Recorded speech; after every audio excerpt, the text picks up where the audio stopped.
औज़ुबिल्लाहिमिनश्शैतानिर्रजीम बिस्मिल्लाहिर्रहमानिर्रहीम रब्बी ज़िदनी इल्मा व नाफ़िया। अस्सलामु अलैकुम व रहमतुल्लाहि व बरकातुहू।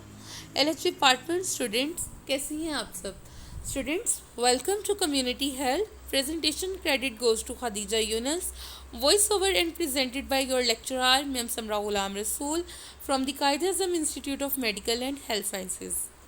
Students, the topics to be studied in today's lecture are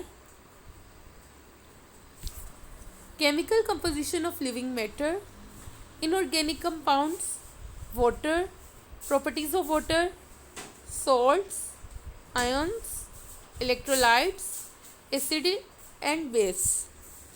यानी कि आज हम लोग पढ़ेंगे केमिकल कंपोजिशन किसी भी लिविंग मैटर की। उसके बाद हम इनऑर्गेनिक कंपाउंड्स को पढ़ेंगे, जिसमें हम वाटर पढ़ेंगे, प्रॉपर्टीज़ ऑफ वाटर पढ़ेंगे, फिर हम सॉल्ट्स को पढ़ेंगे, आयंस को पढ़ेंगे, इलेक्ट्रोलाइट्स को पढ़ेंगे और एसिड्स और बेस को पढ़ेंगे। सबसे पहले बात करते हैं chemical composition of living matter. Chemical composition of living matter, each cell's internal part is designed to perform specific function for cell. Most cells have the ability to digest food, dispose of waste, reproduce, grow, move or respond to stimuli. Before studying the cell physiology, it is necessary to consider briefly important biological molecules and understand certain terminologies. All chemicals found in the body fall into two major classes of molecules. The class of the compound is determined by the presence of the carbon. There are two compounds, inorganic compounds and organic compounds। देखिए, कहते हैं कि जो chemical composition है living matter की, तो हर cell है जो उसका अंदरूनी हिस्सा इस तरह से बनाया गया है कि वो डाइजेस्ट भी कर सके, वो रिप्रोड्यूस भी कर सके, उसकी ग्रोथ भी हो सके। ठीक है। और उसके बाद वो कहते हैं कि इन सब चीज़ों को पढ़ने से पहले कि एक सेल को किस चीज़ से बनाया गया, ये वो, इसको पढ़ने से पहले हमें ये पता होना चाहिए कि जो सेल के अंदर कंपोनेंट्स हैं और कुछ टर्मिनोलॉजीज़ हैं, हमने उनको पहले पढ़ लेना है। कहते हैं कि हर जो चीज़ है वो दो चीज़ों पर डिवाइड कर गया है। हर कंपाउंड दो कैटेगरीज में फॉल कर रहा है, या वो इनऑर्गेनिक कंपाउंड होगा या ऑर्गेनिक कंपाउंड होगा। ऑर्गेनिक कंपाउंड वो कंपाउंड्स होते हैं जिसके अंदर कार्बन, हाइड्रोजन, ऑक्सीजन या उनके डेरिवेटिव्स हों। इसी तरह जो इनके अलावा होते हैं वो सारे के सारे हमारे पास इनऑर्गेनिक कंपाउंड्स होते हैं। These compounds, inorganic compounds, these compounds have no carbon and are simpler, that are found in the body as water, salt and many acids and bases। कहते हैं इनके अंदर कार्बन नहीं होती और ये हमारे माशरे में, हमारे एटमॉस्फेयर में आम हमें मिल जाते हैं और हमारे बॉडी में भी हैं, जैसे वाटर है, सॉल्ट और बहुत से एसिड्स एंड बेसिस हैं। अच्छा जी, वाटर क्या है? It is the most abundant inorganic compound in the body. Water हमारे जिस्म में सबसे ज़्यादा पाए जाने वाला इनऑर्गेनिक कंपाउंड है। It accounts for about the 2/3 of the body weight. हमारे जिस्म का 2/3 जो वेट है वो इसी से मिलके बना है। Properties of water, high heat capacity. अब हम लोगों ने पानी की खसूसियात पढ़नी है।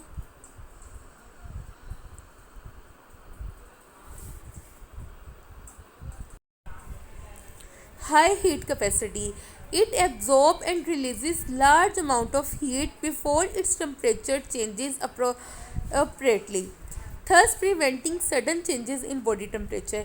कहते हैं सबसे बड़ी खसूसियत पानी की ये है कि इसकी हाई हीट कैपेसिटी है। ये अपना टेम्परेचर चेंज करने से पहले काफ़ी हद तक एक लार्ज अमाउंट जो हीट है उसको एब्जॉर्ब करता है और रिलीज़ करता है। ठीक है, यही एक सबसे बड़ी वजह है कि हमारे बॉडी का टेम्परेचर इतनी जल्दी चेंज नहीं होता। Excellent solvent, salts, bases and acids dissolve easily in water. जितने हमारे पास सॉल्ट्स हैं, बेसिस हैं या एसिड्स हैं, वो जल्दी से पानी में हल हो जाती हैं। And become evenly distributed molecules can not react chemically unless they are in solution. कहते हैं इसी तरह जो मॉलिक्यूल्स हैं वो इवनली डिवाइड नहीं होते और मतलब वो किसी केमिकल के साथ रिएक्ट नहीं कर सकते जब तक वो दे आर इन सोल्यूशन, जब तक वो एक सोल्यूशन में ना आए। ठीक है। Transport and exchange medium in the body, nutrients, respiratory gases, oxygen and carbon dioxide and waste products dissolve in water and can act as transport for the exchange medium in the body.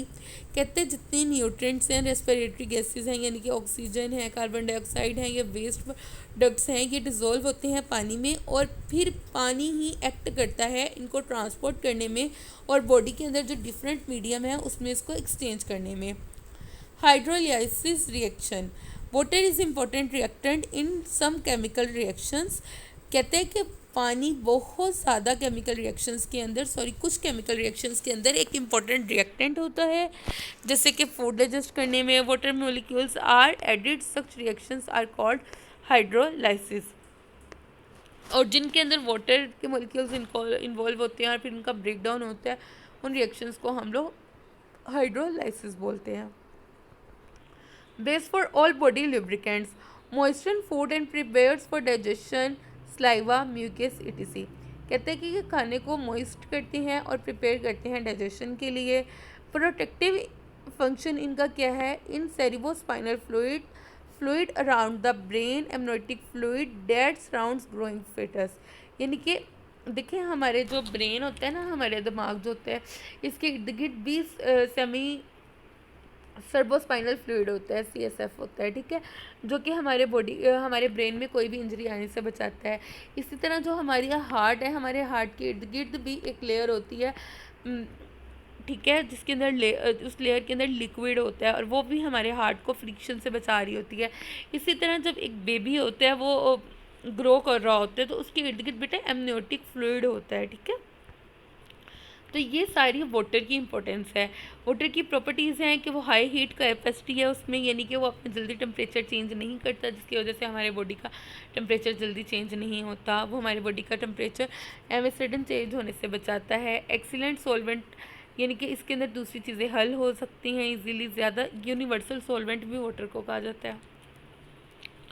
उसके बाद transport and exchange medium in the body, हमारे body में जितने nutrients वगैरह हैं वो पानी के अंदर मिक्सअप होते हैं और ये उसको एक्सचेंज कर रहा होता है बॉडी के डिफरेंट पार्ट्स में।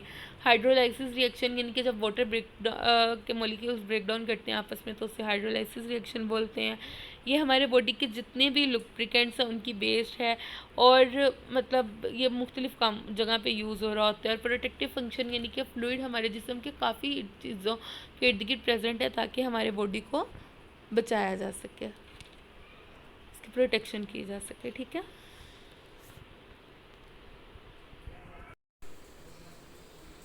Salts. Many metal elements are found in the body, but the most plentiful salts are those containing calcium and phosphorus। कहते हैं हमारे बॉडी के अंदर डिफरेंट मेटल एलिमेंट मौजूद हैं और उनमें से सबसे ज़्यादा जो पाए जाने वाला सॉल्ट है वो कौन सा है? जिसके अंदर कैल्शियम और फॉस्फेट्स होती है और ये फाउंड चीफली, यानी कि सबसे ज़्यादा पाई जाती है इन बोन्स एंड टीथ, हमारे दांतों और हड्डियों में। Salts both ionic form and in combination with other elements are vital to body functioning. Sodium and potassium are essential for nerve impulses and iron form transport होगा यहाँ पे of hemoglobin molecules, then transport oxygen within the red blood cells। अच्छा जी, कहते हैं कि हमारे body में जितने भी चेंजेस हो रहे होते हैं ना, मतलब काफ़ी चेंजेस ऐसे हैं जो कि ये सॉल्ट्स लेके जा रहे हैं। जैसे नर्व इम्पल्सिस के लिए हमारे पास सोडियम और पोटेशियम ज़रूरी है। इसी तरह हीमोग्लोबिन जो है मॉलिक्यूल आयरन होता है ना, आयरन क्या करता है? हीमोग्लोबिन के साथ रहता होता है, अटैच होता है और बॉडी के अंदर जितना भी मतलब ऑक्सीजन का ट्रांसपोर्ट हो होता है थ्रू रेड ब्लड सेल्स, ये देख रहा होता है। Ions, atoms are electrically neutral. जो एटम्स होते हैं इलेक्ट्रिकली न्यूट्रल होते हैं, बट ये चार्जेस गेन भी करते हैं और लूज़ भी करते हैं इलेक्ट्रॉन्स को, ठीक है। ये इलेक्ट्रॉन्स गेन और लूज़ करने की कैपेबिलिटी रखते हैं। During bonding their negative and positive charges are no longer bonded and the charge particle are called ions. अगर कहते हैं कि इसमें कोई इसके जो पार्टिकल्स हैं वो बैलेंस्ड ना हो और उसके अंदर मतलब कि एक बॉन्डिंग ठीक से ना की जाए तो उसका क्या बन जाता है कि इनको आयंस कहना शुरू कर देते हैं। इलेक्ट्रोलाइट्स क्या होते हैं? इलेक्ट्रोलाइट्स आर दो substances that conduct electrical current in solution. Electrolytes वो चीज़ें होती हैं, वो सब्सटेंस होते हैं जो कि कंडक्ट करते हैं इलेक्ट्रिकल करंट को जब वो in the form of solution होते हैं। When ionic electrolytes balance is disturb nothing in the body work. कहते हैं जब आयोनिक इलेक्ट्रोलाइट्स बैलेंस हमारे बॉडी में डिस्टर्ब होता है तो कोई भी काम सही से नहीं होता। Acids and base are electrolytes is they ionized and then dissociate in water and conduct an electric current. When salts dissolve in body fluids, easily separate into their ions and this is called dissociation। ठीक है, यानी कि जब हमारे body के अंदर salts mix होते हैं तो वो क्या करते हैं, जो फ्लूइड है उसको इजीली सेपरेट कर देते हैं। ठीक है, उनके आइंस के अंदर, और इसको ही हम लोग डिसोसिएशन बोलते हैं। ऑर्गेनिक कंपाउंड्स वो होते हैं जिनके अंदर कार्बन होती है। ठीक है, इंपॉर्टेंट ऑर्गेनिक कंपाउंड्स हमारे बॉडी में जो हैं वो हैं carbohydrates, lipids, protein and nucleic acid. Carbohydrate क्या है? कार्बोहाइड्रेट्स शुगर्स हैं। Carbohydrates are composed of carbon, oxygen and hydrogen. Simple sugars like glucose can exist as single units and are called monosaccharides. Glucose is the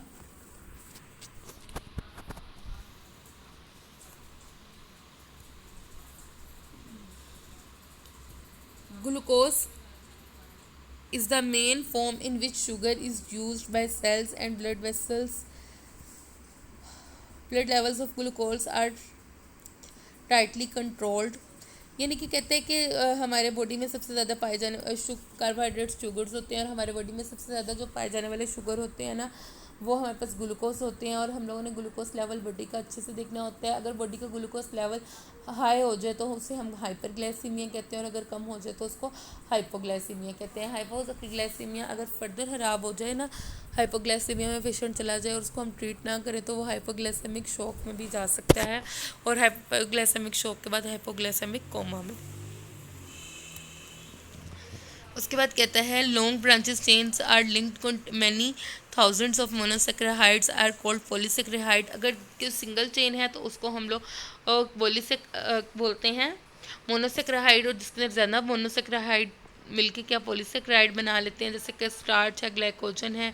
glucose can be metabolised. Glucose को हम लोग metabolise कर सकते हैं, metabolism हो सकता है उसमें, इनके वो ब्रेक सकता है इधर इन द प्रेजेंस और एब्सेंस ऑफ ऑक्सीजन, चाहे वहाँ ऑक्सीजन हो या ना हो। But the process is much more effective and the oxygen is used. लेकिन ये प्रोसेस जब ज़्यादा बासर होता है जब हम ऑक्सीजन का इस्तेमाल करते हैं। ड्यूरिंग दिस प्रोसेस इस अमल के दौरान एनर्जी, कुव्वत, वाटर, पानी and carbon dioxide are release, और कार्बन डाइऑक्साइड रिलीज होती है। Functions of carbohydrate serves as a ready source of energy to fuel cellular activity, provide a form of energy storage as glycogen, forms an integral part of the structure of DNA and RNA, can act as receptor on the cell surfaces, allowing the cells to recognize other molecules. Proteins. Over 50% of the organic matter in the body are proteins. All protein contain carbon and oxygen and hydrogen. In addition, unlike carbohydrates and lipids, they contain nitrogen and sometimes sulfur atoms. कहते हैं 50% organic compound है ना जो body का organic matter, वो protein है। ठीक है, ये जो प्रोटीन है इसके अंदर क्या क्या होता है? कार्बन होती है, ऑक्सीजन होता है और हाइड्रोजन होता है। ठीक है, in addition unlike carbohydrates and lipids they contain nitrogen, इसके अंदर नाइट्रोजन भी होती है, एंड समटाइम्स सल्फर एटम्स, और कुछ बाज़ दफ़ा सल्फर के एटम्स भी होते हैं।